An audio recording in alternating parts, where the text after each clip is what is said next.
Welcome জানাচ্ছি নতুন একটা ভিডিওতে। কুশি কাটার কাজে যারা নতুন আছেন তাদের জন্য আজকের এই ভিডিওটা। কুশি কাটার কাজ করার জন্য প্রথম পর্যায়ে এখানে আমি উল সুতো নিয়ে নিয়েছি, 60 মিলির যে উল সুতোটা আছে সেই সুতোটা। আর এখানে 3.0 কুশি কাটার হুক নিয়ে নিয়েছি। আজকে আমি দেখাবো কিভাবে প্রথমে নট করতে হয়। নট করার জন্য এখানে উল সুতো নিয়ে নেবেন, যে কোনো ধরনের উল সুতো নিয়ে নিলে হবে। আমি এখানে 60 মিলির যে সুতোটা আছে সেই সুতোটা নিয়ে নিয়েছি। প্রথমে দেখাবো কিভাবে নট করতে হয়। তো ছোটোবেলায় যেমনভাবে আমরা একটা গিট দিই বা দড়ি বাঁধি, তেমনইভাবে এটা করতে হয়। খুব সহজে কিন্তু কাজটা করতে পারবেন। তো দেখুন, প্রথমে এভাবে করে এই যে আঙুলটা আছে, আঙুলের ভিতরে সুতোটাকে প্যাঁচ করে নিয়ে এই সুতোটা নিচের দিক থেকে এভাবে করে বের করে নিলাম। দেখুন, এখানে দেখতে ঠিক এরকম হয়েছে। এটাকে মূলত স্লিপ নট বলে।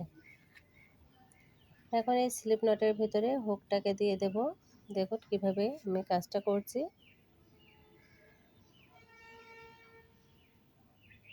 যারা বিগিনার্স আছেন খুব সহজেই কাজটা করতে পারবেন। স্কিপ করবেন না, টানাটানি করলে কিন্তু বুঝতে পারবেন না।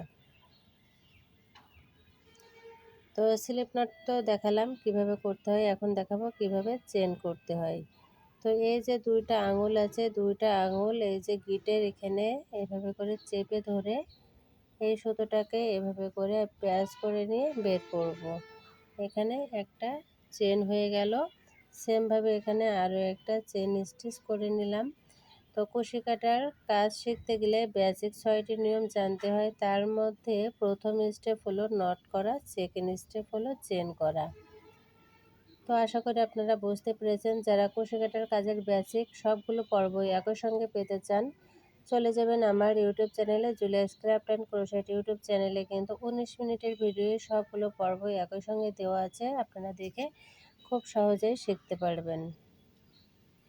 তো এখানে দেখুন আমি চেন স্টিচটা করে নিচ্ছি। এইভাবে করে খুব সহজে কিন্তু চেনটা টেনে নিতে পারবেন। খুব ভালোভাবে প্র্যাকটিস করবেন, তাহলে কিন্তু আপনাদের জন্য সুবিধা হবে। যারা নতুন, আপনাদের অনেক উপকারে আসবে আজকের এই ভিডিওটা ভালো লেগে থাকলে লাইক, কমেন্ট, শেয়ার করে অন্যদেরকেও দেখার সুযোগ করে দিবেন। দেখুন এরকম বেনির মতো হয়েছে, এটাকে মূলত চেন স্টিচ বলে। আমি আবারও দেখাচ্ছি কিভাবে করতে হয়।